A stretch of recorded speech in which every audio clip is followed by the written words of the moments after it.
If you're between 45 and 65, this explains the feeling you can't name. So here is a small first-person reflection, 3 lines, and then we move. I stop mistaking this quiet unrest for a personal failing. I let the parts of me that never got to speak finally have a hearing. I make the unconscious conscious. Say it with me. I stop mistaking this quiet unrest for a personal failing. I let the parts of me that never got to speak finally have a hearing. I make the unconscious conscious. Again, I stop mistaking this quiet unrest for a personal failing. I let the parts of me that never got to speak finally have a hearing. I make the unconscious conscious. If you want tomorrow's teaching to find you the same way this one did, stay close and subscribe. There is no rush here, only the next fire and the next quiet conversation. Before we go further, type the words "face it" in the comments. Not as a performance, just as a small, honest marker that something in you recognized itself in what was just said. If something in you went quiet a moment ago, let that be the seal.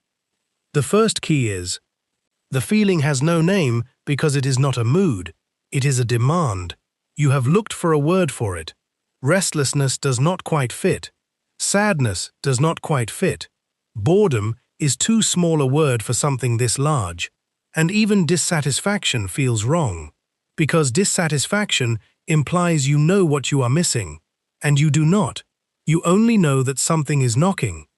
And the reason no word fits is that you are trying to name a feeling when what is actually happening is a summons. Something in the deep structure of the psyche is asking to be included in the second half of your life, the way it was not needed in the first.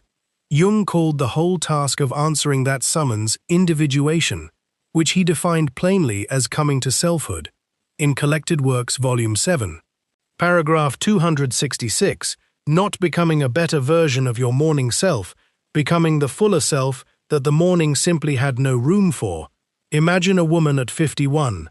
She has done everything asked of her, raised the children, kept the marriage steady, built the career, and one ordinary Tuesday evening she sits in her car in the driveway and cannot make herself go inside for 11 minutes. The radio is off, her hands are still on the wheel. Nothing is wrong, nothing has happened. And that is precisely the trouble. Nothing has happened, and the sheer flatness of that ordinary evening is louder to her than any crisis would be. She checks her phone for messages that are not there. She rehearses the excuse she will give if anyone asks why she was late coming in. 9 minutes is not decline. 9 minutes is not weakness. 9 minutes in a parked car is the sound of something ancient trying to get her attention through the only door left open to it: silence. She is not falling apart. She is being addressed. And the same knock comes for a man staring too long at a hardware store aisle he has no reason to be standing in. Or for anyone who suddenly cannot finish a sentence they have said 1,000 times without noticing it, now sounds hollow in their own mouth. Picture a different man entirely, 60 years old, standing at his kitchen counter on an unremarkable Sunday morning, coffee going cold in his hand, staring out the window at nothing in particular. His wife asks if he is all right, and he says fine. And he means it, and that is somehow the strangest part. Nothing is technically wrong. The mortgage is paid. The children call on Sundays, and yet he stands there for what feels to him like 10 seconds and turns out to have been closer to 20 minutes. This is what the summons often looks like from the outside, indistinguishable from ordinary stillness. And that is exactly why it goes unanswered for so long, because it never announces itself as urgent. It simply sits there, patient, at the edge of an otherwise unremarkable morning, waiting for you to finally turn and look at it. The demand is not for a new spouse or a new job, though it may borrow those costumes if you are not careful.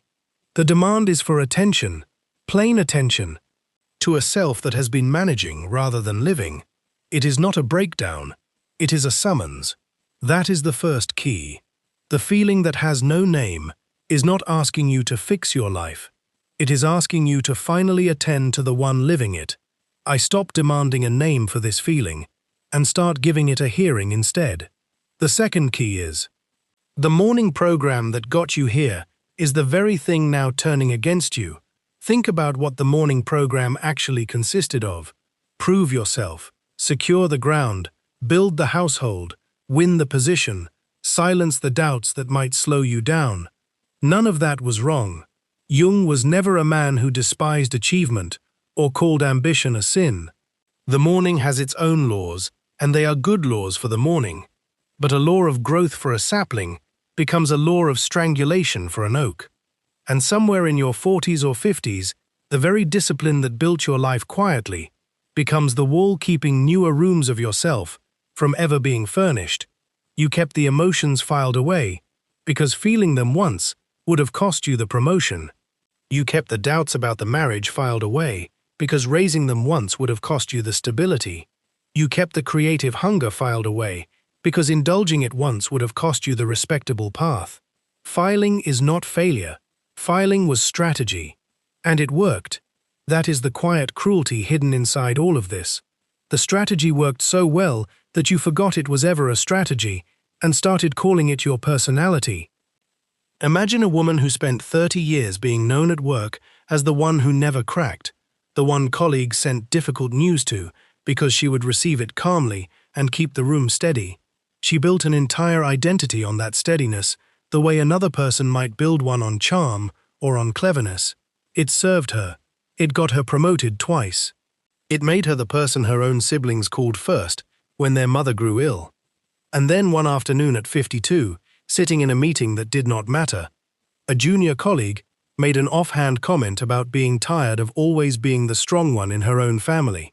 And this woman, who had not cried in a professional setting in 3 decades, had to excuse herself to the stairwell. Nothing about the comment was aimed at her, and that is exactly the point. The rule that had protected her for 30 years, do not crack, had quietly become a wall keeping her from ever admitting she too was tired. The same discipline that built her whole career had left no door through which exhaustion could honestly enter. She was not weaker at 52 than she had been at 25. She had simply run out of rooms the old rule permitted her to live in. And consider a father of 3, a man who built his entire fatherhood around the single rule of never let them see you afraid.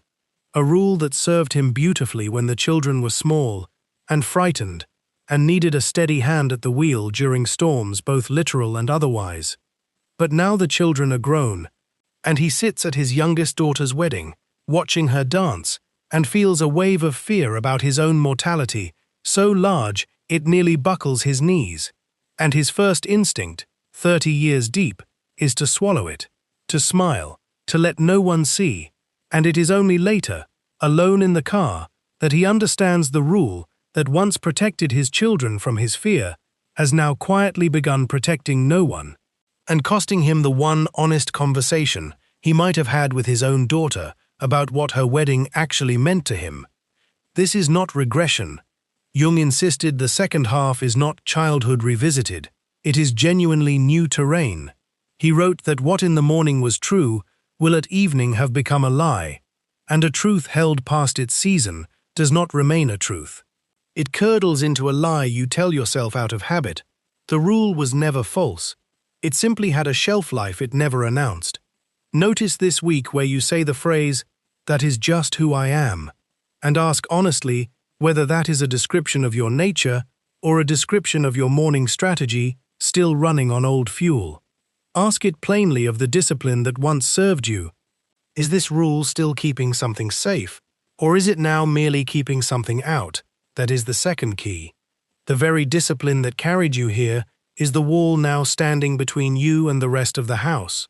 The third key is an ordinary day walked through hour by hour, because this stops being theory the moment you see it happen in real time. Imagine a man of 58. Call him a composite, not a case Jung wrote up, but the kind of man any clinician of that age would recognize. He wakes at 6, and there is already a faint heaviness before he has even opened his eyes. Not sadness exactly, more like static. He showers, dresses, drives to work, and for 2 hours he performs competence flawlessly. By 10, he catches himself staring at a spreadsheet without reading a single number on it. At noon, a colleague half his age says something naive and full of certainty, and the older man feels a flash of irritation so disproportionate, it startles him. That flash is worth noticing. Disproportion is always a clue. At 2 in the afternoon, he takes a call from his own father, now 83. And something in the old man's voice, its thinness, its fatigue, lands on him like a stone he did not see coming. He hangs up and sits very still for 4 full minutes. At 4:30, back at his desk, he finds himself rereading the same email 3 times, without absorbing a word of it, and instead of pushing through the way he has pushed through every afternoon of the last 30 years, he simply closes his laptop and sits with his hands folded, staring at the wall calendar. At 6, he drives home past a bookstore he has passed 10,000 times, and for no reason he can name, he pulls over, goes inside, and stands in the poetry section, a section he has not entered since he was 22 years old. He buys nothing. He feels foolish. He leaves. At 9, he sits across from his spouse of 30 years, and there is real affection in the room, and also a strange distance he cannot locate the source of. And at 11, brushing his teeth, he catches his own reflection for a half-second longer than usual, and does not entirely recognize the tiredness in it. He goes to bed, and lies awake past midnight, with a single sentence circling. Is this all there is? Now look at that day again, the static in the morning. That is the abasement Jung described, a lowering of the usual vitality that signals the unconscious is stirring, the disproportionate irritation at noon, that is a complex being brushed against, the phone call from his father, that is mortality, entering the room the way it always does in this decade. Without an appointment, the closed laptop at 4:30, that is the body itself refusing to keep running the old program on command. The bookstore, that is the unlived life reaching out its hand for one unguarded moment. The distance from his spouse, that is not a marital failure. It is the pressure of an inner change neither of them has named yet, the half-second in the mirror. That is recognition trying and failing to complete itself, and the sentence at midnight, is this all there is? That sentence is not despair. Jung would say it is the doorway itself, disguised as despair, because no one taught this man any other shape it might take.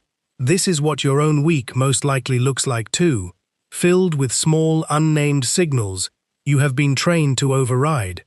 Pause for a moment and pick one real moment from your own last 7 days that had this same disproportionate weight to it. A flash of irritation, a wave of longing at a shop window, a phone call that landed too hard. That moment was not noise. That is the third key. The ordinary day is already speaking to you. You have simply been taught to talk over it.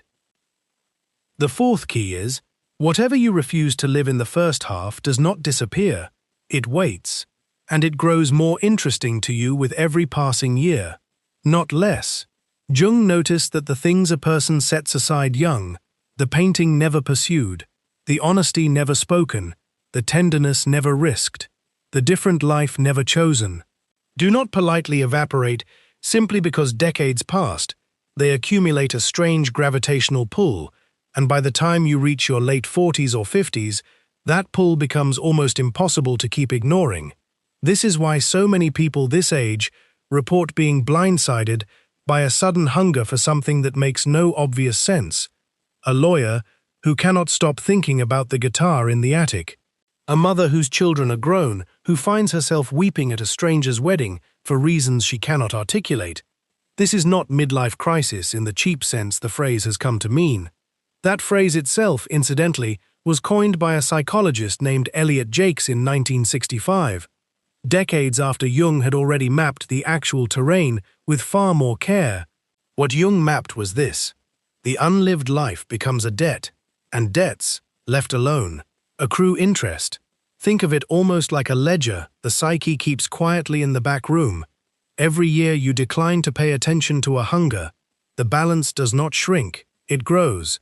And unlike a bank, this ledger does not send you a polite notice. It sends you a mood instead, a heaviness with no cause, a sudden tenderness towards strangers, an ache at the sight of an instrument you gave up 30 years ago. Imagine a woman who at 23 set aside a talent for painting because it seemed impractical. She told herself it was the sensible choice. And for 2 decades it genuinely was. She built a stable career, a home, a life that by every outward measure worked. And then at 52, she finds herself standing in a hardware store, staring at a wall of paint swatches for no reason she can explain, not buying anything, simply staring, and driving home unsettled by how much that ordinary aisle moved her. That is not a random impulse. That is 30 years of unpaid interest, arriving all at once in the shape of a paint swatch. Imagine a man who spent 30 years believing that feelings were a weakness to be managed, rather than a language to be spoken. At 55, he finds himself crying in his car for no reason he can name, and the temptation is to call this a malfunction. But Jung would ask a different question entirely. Not what is wrong with you, but what has finally found the courage to speak. And imagine one more. A man who at 19 wrote poems he showed to no one, who became an accountant, because accountants have steady incomes and poets do not, and who at 61 finds himself, without quite deciding to, writing 4 lines on the back of a receipt while waiting in a parking lot, embarrassed, glancing around to see if anyone noticed, and then folding the receipt carefully and putting it in his wallet rather than throwing it away. That folding is the whole story in miniature. 42 years of unpaid interest, and the debt did not vanish because he ignored it. It simply waited for a parking lot. Notice this week whether some small ordinary object, a song on the radio, a shop window, an old photograph, has produced in you a feeling far larger than the object itself deserves. That gap between the size of the trigger and the size of your reaction is exactly where the unpaid debt lives. That is the 4th key. The parts of you that never got to live are not gone. They are simply the oldest debt you carry, and they are collecting on it now. Let this land for a moment before we go further. Tomorrow's teaching will meet you here again if you subscribe and let it find you. One quiet invitation, no more than that. The 5th key is the deepest one, and I want to walk it in 3 separate turns rather than rush it into a single breath, because this is the actual center of everything Jung meant by individuation, and it deserves the room, so let it take the room it needs. First, consider what Jung himself lived through. In the years following his break with Freud, when he was 38 years old, he entered what he later called, in memories, dreams, reflections, a period of disorientation so severe he questioned whether he was losing his mind. He had lost his professional home, his closest intellectual companion, and for a time, his sense of who he even was.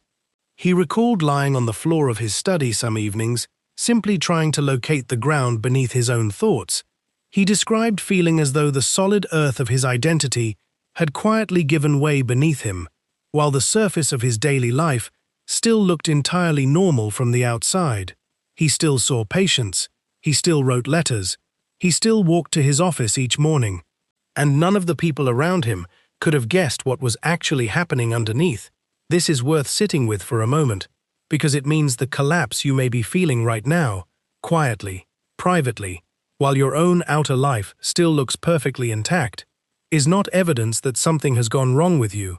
It may be evidence that something is finally beginning. This was not a footnote in his life. This was the forge in which everything he later taught about individuation was actually made. He did not write his theory of the second half of life from a comfortable armchair. He wrote it from having personally fallen through the floor of his own morning program at almost exactly the age many of you watching this are living through right now. And what got him through was not willpower, it was attention.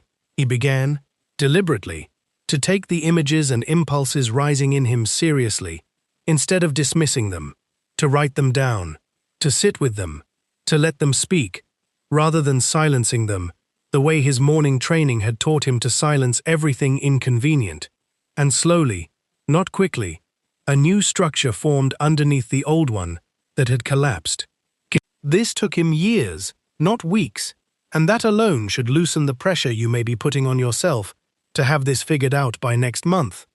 Second, consider what he found waiting on the other side of that collapse. He did not find a punishment. He found what he called a significance of its own. That exact phrase, from the same essay, in Collected Works Volume 8. The second half of life is not a decline from the first. It is not a slow walk toward irrelevance. It has its own entirely separate purpose, and that purpose is the very thing your unnamed feeling is trying to introduce you to. In the morning, life asks you to build an identity strong enough to survive in the world, a persona, a career, a family structure, a set of answers firm enough to stand on. In the afternoon, life asks something almost opposite. It asks you to loosen your grip on that identity just enough to let in everything you excluded to build it. Think of it as two separate houses, rather than one house getting older. The morning house was built for defense, thick walls, clear boundaries, a single correct way in and out. The afternoon house is built for hospitality, wider doorways, rooms you had no use for before, windows facing directions you never bothered to look. Imagine a retired businessman, the kind Jung described in his own case notes from that period. A man who spent 40 years as a decisive, commanding figure, and who fell into a genuine depression within 18 months of retirement. Not because he missed the income, he had plenty, but because the entire architecture of his identity had been built for a morning that had now formally ended, and no one had ever told him that a second architecture existed, or that building it was even his to do. And imagine alongside him a woman who spent 30 years as a schoolteacher, beloved, exhausted, entirely defined by her usefulness to other people's children, who at 59 finds herself strangely undone by the sight of an empty classroom in summer, not grieving the job, grieving something underneath the job that the job never had room to include. In both cases, the trouble is not that their morning lives were wrong. They were not wrong. The trouble is that they mistook the morning house for the only house there is.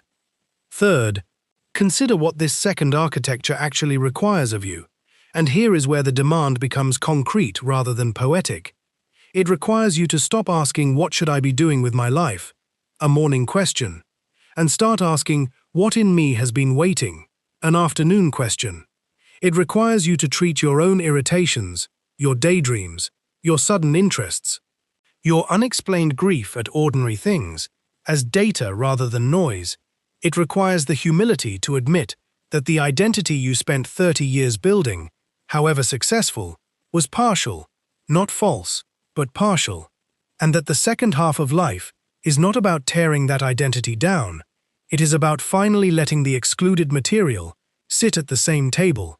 Picture the schoolteacher again, 6 months later, taking a single watercolor class on Tuesday evenings, not to become an artist, not to change her life, simply because something in her had been asking for color, and she finally stopped refusing it. That is the entire mechanism in miniature. Keep a small, honest record this month. Nothing elaborate. Simply note each time an old excluded hunger surfaces. The painting, the unspoken truth, the different pace of living, the friendship you let go quiet, the stillness you keep postponing, and instead of filing it away the old way, ask it one question. What are you actually here to add? Not to replace, to add. And there is a fourth thing worth naming here, quietly, because it is often the most frightening part. This second architecture cannot be built entirely alone in the sense of never being seen. Jung was clear that individuation is not withdrawal from other people. It is not a private hobby conducted in isolation while the rest of your life stays exactly as it was. It will, sooner or later, touch your marriage, your friendships, the shape of your working days, because a self that has been managing rather than living cannot begin to live without the people around it noticing the change.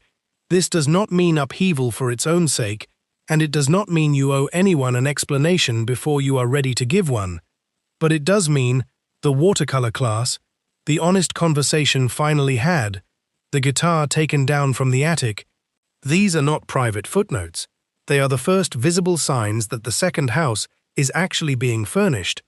This is the whole architecture Jung called coming to selfhood, not becoming someone new, becoming, finally, entirely yourself, including the parts the morning had no use for. I am not falling apart. I am finally being assembled in full. The sixth key is, the feeling you have been carrying without a name is not the end of your story, it is the opening line of its second half. And that second half has its own dignity, entirely separate from anything the first half achieved or failed to achieve. There is a popular saying that life begins at 40, and you should know plainly that Jung never said it. It comes from a 1932 book by an entirely different writer named Walter Pitkin. Jung's actual teaching is quieter and truer than that slogan. He never claimed the second half begins with a burst of youthful energy. He claimed it begins with a demand for depth, which is a very different gift. The afternoon light is not the morning light relit. It is its own light, longer, lower, throwing longer shadows and revealing textures the sharp overhead sun of the morning simply could not show you. Think of how differently a familiar street looks at 6 in the evening compared to noon. The same pavement, the same buildings, and yet everything suddenly has weight and depth it did not have under the flat glare of midday. That is not decline. That is a different kind of seeing altogether, and it is available to you only now. It was never available to you at 25, no matter how hard you tried to force it. That unnamed feeling you have been living with, driving to work with, lying awake with, is that longer light finally arriving, and it is not asking you to become 25 again. It is asking you to become, at last, entirely 55, or 60, or 63, whatever your actual age happens to be, fully occupying it, rather than quietly outrunning it. I let the afternoon of my life have its own light, rather than mourning the mornings. Here is the whole picture. The feeling has no name, because it is a summons, not a mood. The program that built your morning cannot govern your afternoon. The ordinary day is already speaking if you stop talking over it. The unlived life is a debt quietly collecting interest. The second half has a significance entirely its own, waiting to be assembled rather than mourned. And the light of the afternoon was never a lesser light, only a different one. And if you look closely, these were never 6 separate keys. They were 6 turns of the same single key. The recognition that this stage of your life is not a decline from the one before it. It is a distinct country with its own laws, and the unnamed feeling was simply the first knock on its door. I stopped mistaking this quiet unrest for a personal failing. I let the parts of me that never got to speak finally have a hearing. I make the unconscious conscious. So if you are somewhere between 45 and 65, and you have been carrying a feeling with no name, let this be the name you give it. Not decline, not crisis, simply the afternoon of your life, finally asking to be lived on its own terms. From what would it mean to let it?